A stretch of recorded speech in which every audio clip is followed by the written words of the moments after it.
I looked it up recently, and in 1964, the attendance was 148, and that includes children, so we've really increased.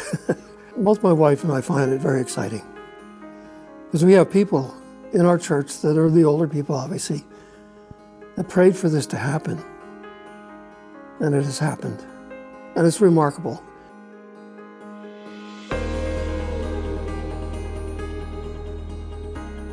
You were sort of talking about change, maybe you were sort of alluding like, how did you adjust to those kinds of changes? Change at this church has been very gradual, and I think that's a secret.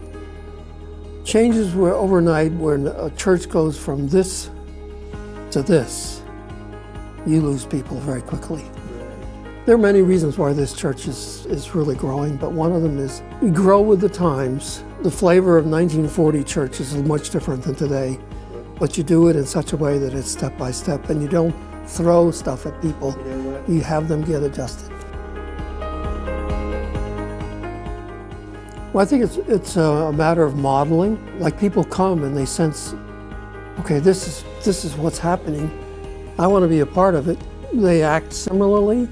So it's part of an organization sometimes that has this particular style of dealing with people. Some churches, unfortunately, there's issues with power. Like, if someone comes in new that, hey, he's going to take my job, or I'm not going to be control on the church board or whatever, that's always a danger. Whereas hopefully this church, you don't have that, and you buy into it.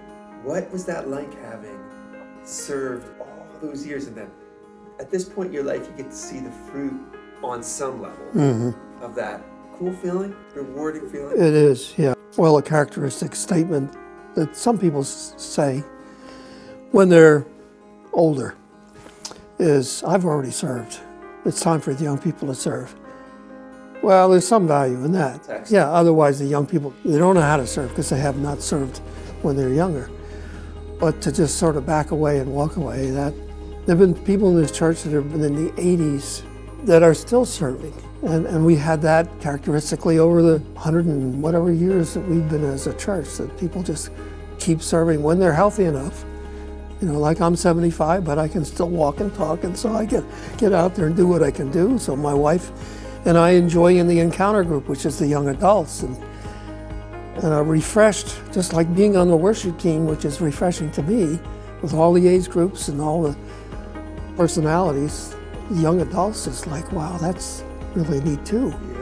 And they don't see us, I don't think, as old fogies. They see us as valuable and a resource. So, 1909, the year of the Model T Ford came out.